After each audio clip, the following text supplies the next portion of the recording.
7:45 de la mañana. A esta hora le damos la bienvenida en este espacio a Ivonne Núñez, ministra del Trabajo. Gracias por estar con nosotros. Buenos días, ministra. Muy buenos días. Muchas gracias por esta cordial invitación. No, a usted por acompañarnos. Ayer, a través de un acuerdo ministerial, el Ministerio de Trabajo precisamente pues establece que nadie del sector público puede ganar igual o más que el presidente de la República. Esto es por encima de los $5.072. Pero esto ya existía desde el 2018. ¿Qué se va a hacer para que se cumpla con esta disposición?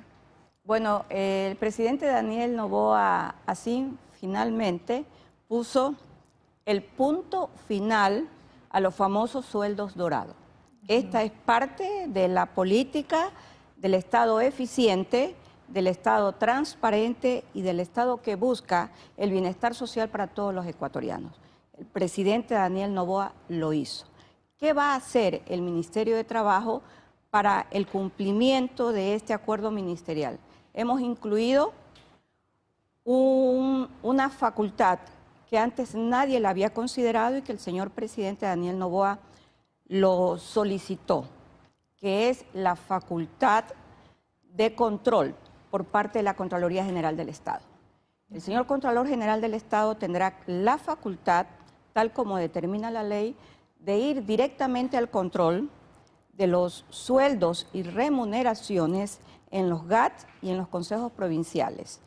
Todas las instituciones que dependen del Poder Ejecutivo tendrán que emitir el informe pertinente ante el Ministerio del Trabajo a fin de poder nosotros condensar el cumplimiento del acuerdo ministerial y remitiremos, de ser el caso, el informe correspondiente al señor Contralor General del Estado. ¿Pero qué va a pasar a partir de este fin de mes? ¿O será a partir del próximo mes, una vez que ya se ha emitido el día de ayer este acuerdo ministerial? ¿Cómo va a repercutir en estos sueldos dorados que hoy superan en algunos casos hasta los $64.000? Mire, el acuerdo es de cumplimiento inmediato y las empresas que dependen del Ejecutivo el día de hoy tendrán que empezar a hacer el reajuste pertinente. A fin de mes tendrán que cumplir con el acuerdo ministerial.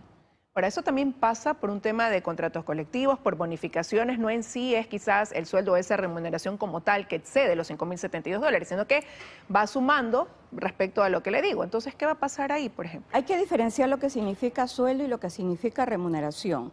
El Ministerio de Trabajo encontró, por ejemplo, y el señor presidente también fue muy enfático en este tema, porque él también lo había estudiado, que es el hecho de que las remuneraciones superaban la remuneración del señor presidente porque se incorporaba adicionalmente al sueldo el pago de horas extraordinarias y horas suplementarias. Eso hacía que pasara los $5.072. Además, también comisiones, y aquí vienen las famosas bonificaciones que se encuentran en los contratos colectivos.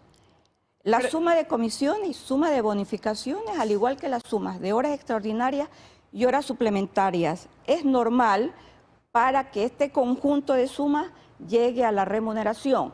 Pero si yo tengo un techo, entonces tendrán que ajustarlos. Tiene que bajar entonces. Tiene que bajar.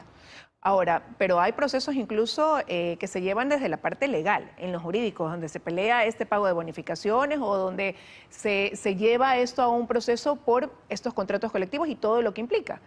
Mire, posteriormente, el señor presidente también ha dispuesto, y estamos terminando de hacer el estudio, el Acuerdo Ministerial de Regulación de la Contratación Colectiva. Ese es el segundo camino dentro de la eficiencia del Estado que ha diseñado el presidente Daniel Noboa para poder cumplir el bienestar social de todos los ecuatorianos. Va también a emitirse el Acuerdo Ministerial de Regulación de la Contratación Colectiva. Pero esto puede llevar a que se realicen demandas hacia el Ministerio de Trabajo. Alguien que ganaba por encima de los $10.000, $20.000, que hay los casos en este informe técnico que ha realizado el Ministerio de Trabajo, o como le digo, hasta $64.000, reducir ese sueldo en un mes a $5.072 máximo, o abajo de eso más bien, puede implicar que les presenten demandas. Mire, puede implicar que presenten demanda, puede implicar que me digan en qué año voy a morir o de qué voy a morir y todos los epítetos que diariamente me dicen. Pero el señor presidente dice algo, nosotros somos como palo encebado, nos resbala todas las críticas, porque lo importante es pagar la deuda social y también la deuda económica que el Estado tiene con todos los ecuatorianos. Se acabó esta feria de hacer lo que a mí me parece que es correcto y me beneficia, sin darse cuenta que son parte de un Estado que tienen que cumplir con un principio constitucional, que es el principio de la seguridad jurídica. El mandato constituyente 2 determinó que el señor presidente es quien fija los sueldos y salarios en el Ecuador. Y este mandato constituyente es desde el año 2007 que se encuentra vigente. Por tanto, podemos entonces llegar a una conclusión que el Estado lo que menos ha hecho a través de las distintas autoridades es cumplir con el mandato constituyente número 2. Y de igual manera ha sucedido y sigue sucediendo con el mandato constituyente número 8 en relación a las contrataciones colectivas, que determinan que ningún funcionario de alta jerarquía deba beneficiarse de la contratación colectiva. Y el señor presidente encontró que allí también, como él dice, hay un caliche. Ahora, ministra, usted mencionó hace un momento también a los GAF. Esto, a través de un acuerdo firmado en la época del correísmo, pues también se permitió que quienes están al frente de los gobiernos autónomos descentralizados ganen más que incluso el presidente. ¿Qué va a pasar con ellos? Esos acuerdos ministeriales que corresponden al año 2016, que eran acuerdos ministeriales a la medida y de beneplácito para ciertos alcaldes, van a ser derogados de manera inmediata el día de hoy. Ahora, este informe técnico que usted como ministra dispuso y que se llevó a cabo, hay cifras que se ven ahí. Usted dice más de 1000 empleados que han tenido estos sueldos irregulares, que están por encima de lo permitido en la ley. Pero, sin embargo, desde estas instituciones públicas dicen ellos que es menos. Por ejemplo, en el informe técnico se dice que en Petroecuador son más de 450 empleados que están en estas circunstancias. Ellos dicen que son solo 50. Mire, yo no he entrado como ministra a identificar nombres y apellidos de los funcionarios. El listado se encuentra de manera pública, presentado por el Ministerio de Trabajo. ¿Sabe cuánto vamos a ahorrar mensualmente con la decisión del señor presidente Daniel Noboa, nuestro líder de este país, líder del continente y un líder de referencia mundial? Vamos a ahorrar 20 millones de dólares mensuales, lo que significa un ahorro de más de 200 millones de dólares anuales, que el Estado sí lo requiere. La política social del gobierno lo requiere para que vaya a salud, vaya a educación y a la primera prioridad que tiene el Estado ecuatoriano a través del liderazgo de Daniel Noboa, que es la prioridad de la seguridad ciudadana. ¿Qué otro tipo de irregularidades encontraron al hacer este informe técnico, ministra? Se lo pregunto porque sorprende al revisar el listado. Por ejemplo, casos, yo veía un odontólogo en Manta, en CENEL, gana más de 16.000 dólares. Un líder de servicios en Guayaquil, en esa misma empresa, más de 13.000 dólares. Jefe de tesorería de SELEC en Esmeraldas, más de 64.000 dólares. Técnico mecánico en Manta de SELEC, más de 35.000 dólares. Ya usted ha mencionado, esto pasa también por esas bonificaciones, por horas suplementarias, pero ¿pasa solamente por ahí? ¿O de quién era la responsabilidad de que estén dándose sueldos de este tipo? Un odontólogo en Manta, como digo, en CENEL, 16.000 dólares. Odontólogo. Era una telaraña compartida, una telaraña de responsabilidades. El uno le tejía al otro, el otro le tejía al otro, y así tejían este tipo de irregularidades, de incumplimientos normativos. Ahí la responsabilidad no solo era del ministro del ramo, sino que también era de quienes dirigían y tenían el control de las empresas y la responsabilidad del cumplimiento de la norma y de la Constitución, hecho que no sucedió durante muchos años en el Ecuador. ¿Ya se emitió una disposición entonces, por ejemplo, el Departamento de Recursos Humanos, de Contabilidad, para que comiencen desde hoy ya a hacer estos ajustes?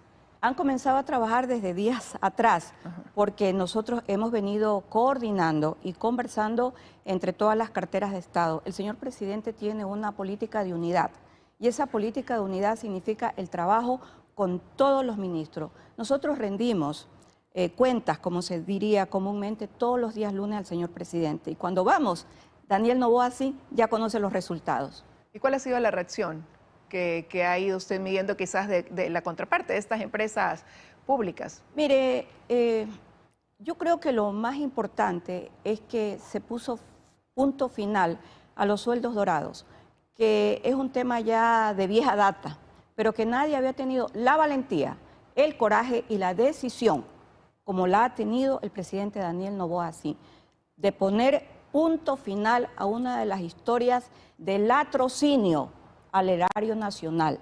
Y eso es un mérito del señor presidente. Pero ha recibido cartas, respuestas donde justifican, donde dicen que no es cierto, que nadie gana, a lo mejor estos sueldos dorados exorbitantes que nos han dejado sorprendidos, o han aceptado tranquilamente este proceso de regulación. El silencio ha sido la mejor respuesta por parte de ellos. ¿Y esto se encontró en las 10 empresas públicas en las que se realizó este trabajo técnico? Sí, no solamente en las empresas públicas. Lo encontré básicamente, así lo determinó el señor presidente, en las 4 empresas más grandes de los sectores estratégicos del Estado, que son CENEL, CENETEL, CELEC y Petroecuador, que es donde más nos llamó la atención, pero también en los consejos provinciales y también en los GAT. Usted en enero ya mencionaba lo que pasaba, recuerdo, en CNT, usted decía que habían sueldos de $8.000, por encima de eso, y contratos colectivos con valores de $400 millones. Eso ya en enero, estamos hablando hace 2 meses atrás. Sí, eso es en relación a la contratación colectiva. Nosotros tenemos ya un estudio muy adelantado respecto al impacto económico, en primer lugar, de la contratación colectiva. Y segundo, al incumplimiento que hay en muchos de esos contratos colectivos a un requisito que es básico, que es el requisito de la sustentabilidad económica que debe emitir el Ministerio de Economía y Finanzas. Y el Ministerio de Economía y Finanzas emitió informe que en el caso de CNT no está el sustento económico debidamente validado para el caso de la negociación de la contratación colectiva. ¿Sabe lo que dice la ley cuando eso sucede? Que los contratos colectivos son nulos.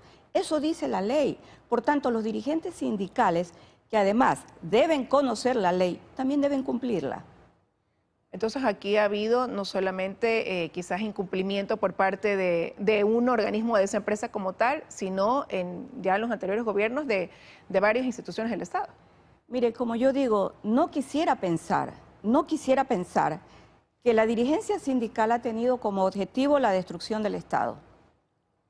Hay demandas que por tema de acciones de protección, en el caso de Petroecuador, ascienden a pagos de reparaciones económicas por encima de los $400 millones. La Corte Constitucional ha seleccionado esos casos y estamos a la espera de la selección de los casos con sus respectivas decisiones a fin de poder reparar los daños que se han venido cometiendo en contra del erario nacional. ¿Eso debe pasar en los próximos días, ministra? Eso debe pasar en los próximos días y esa será una decisión que la Corte Constitucional, como máxima Corte de Interpretación Constitucional, tendrá que decir qué es lo que le corresponde hacer al Estado en relación a este tipo de contratos colectivos. Bueno, hay temas pendientes entonces todavía que se derivan de esta identificación de sueldos dorados y las decisiones que va tomando el Ministerio de Trabajo. Quiero agradecerle que nos haya acompañado esta mañana. No, muchas gracias a usted y dentro de pocos momentos empezamos con una deuda social y legal que el Ecuador la recoge como parte de la historia judicial y que nuestro presidente Daniel Noboa Sin dijo que se debía atender de manera inmediata, que es el pago de las liquidaciones por concepto de utilidad a los ex trabajadores de la Cervecería Nacional. Todo está debidamente coordinado con el Ministerio de Economía y Finanzas y esta fue la decisión del señor presidente y así se va a cumplir el día de hoy. Un tema que también ha tomado mucho tiempo y que ahora pues ya se resuelve. Gracias, ministra, por estar aquí con nosotros. Son ya las 7:59 de la mañana. Milton, momento de concluir. Así es, vienen las noticias locales. Tengan buen día. Buenos días.